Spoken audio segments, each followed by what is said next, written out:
Well, here we are. This is an amazing, amazing museum. This is the Reynolds Museum, just on the outskirts of Wetaskiwin. And where are we? We're south of the Edmonton International Airport. It's about maybe a 20-minute drive south of Yeg. And it's the first time I've been to this museum. It's absolutely wonderful. They've got all modes of transportation here. Basically, they've got vehicles, trucks, trailers, aircraft, motorbikes, skidoos, you name it. If it was powered by an engine, they have it here. And the museum opened in 1992, and I would say you need a full day here. It is absolutely wonderful. This is a Bricklin, which is a Canadian-built, basically DeLorean. He copied the design, but please tell us more about it. I'm happy to hear. Yeah, so it was made in New Brunswick.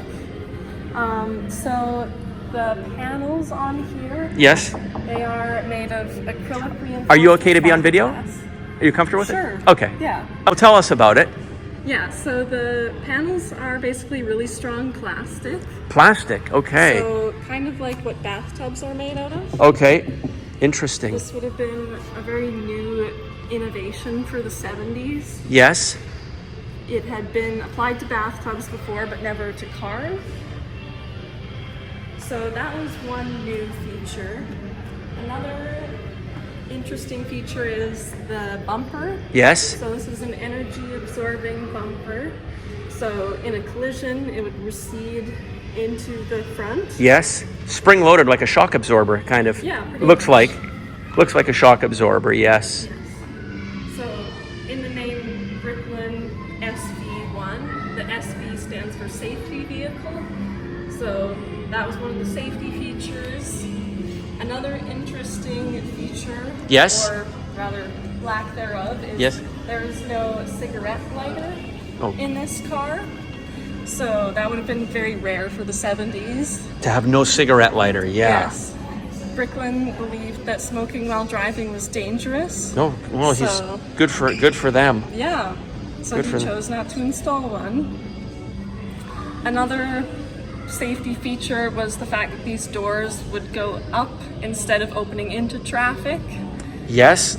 Although, as I mentioned earlier, sometimes the power on them would fail, and if the hydraulics failed, they could actually lock people inside. Oh boy. So, not so much a safety vehicle in that situation.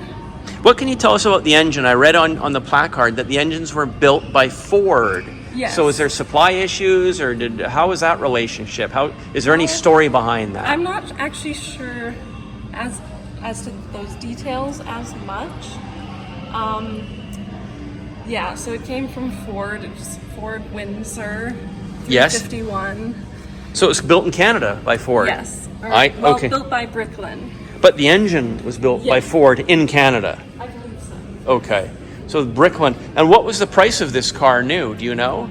Well, originally Bricklin wanted to sell them for about $3,000. Yes. However, they had issues with the manufacturing. So, like I mentioned, with the new technology for the panels, there were issues with manufacturing that drove up the cost. Right. So, as a result, it ended up being closer to $10,000. Really? That was the price, $10,000. Yes. So, well, but even with that high price, they were still losing money. What years were they built between?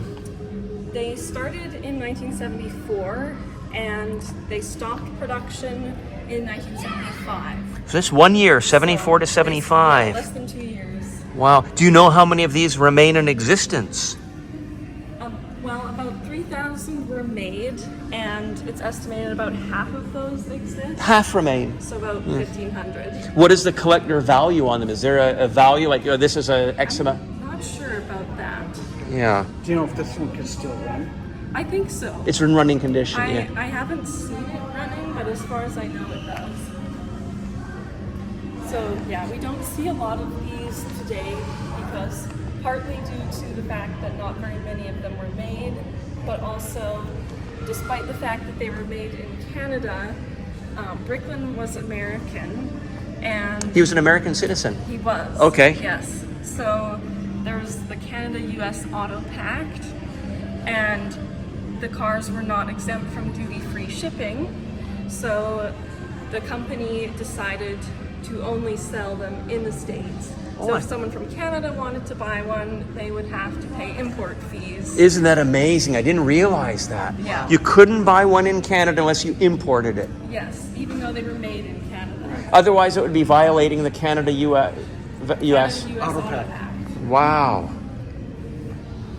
Yeah, and where did he live? Like, was he from New York or from Connecticut? I'm not sure where he lived. Do you know much about his background? I know a little bit, so yeah, that's a picture of him. So he was a millionaire in his 20s Wow. because of a chain of hardware stores. Okay. And he then turned to the auto industry. Yes. He founded Subaru of America in 1968. Wow. And so then he wanted to design his own car. He wanted to have a North American alternative to Japanese sports cars. Yes. Like the Datsun.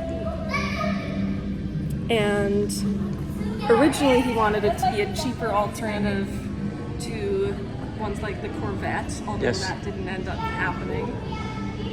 But he first went to Quebec in search of a factory, and they turned him away, but they sent him to New Brunswick and connected him with Richard Hatfield, who was the premier at the time.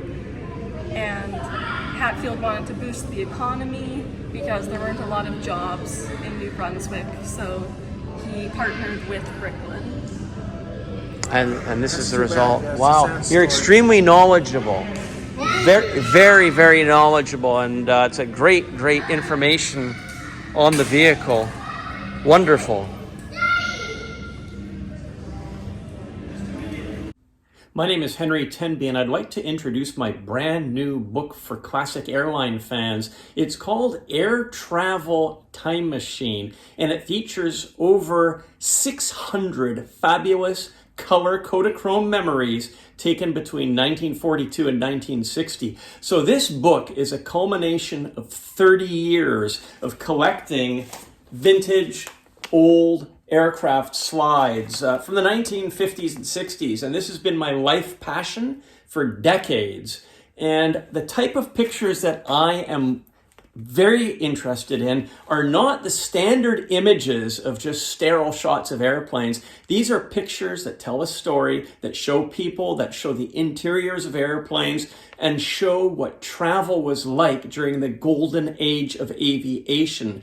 This book is 288 pages. It's a hardcover book, printed on a 106-pound GSM high-quality gloss paper. It is a beautiful presentation, and you are going to love the images, and it is filled with captions and memories and great images that'll take you back to the post-war era of air travel. I hope you enjoy purchasing my book and reading my book.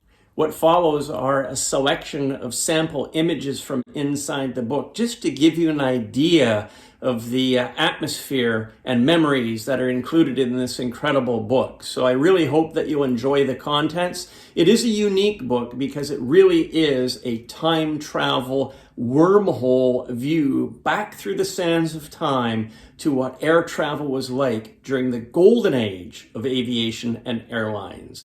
Thank you for watching my video. I hope you'll consider purchasing my book. As a side note, this is a limited production book. We're only printing 300 copies for the UK and Europe, and another 300 copies for Canada, USA distribution. So if you'd like to order a book, be sure to do so as soon as possible so that you are guaranteed to get a copy in your library. Thanks again.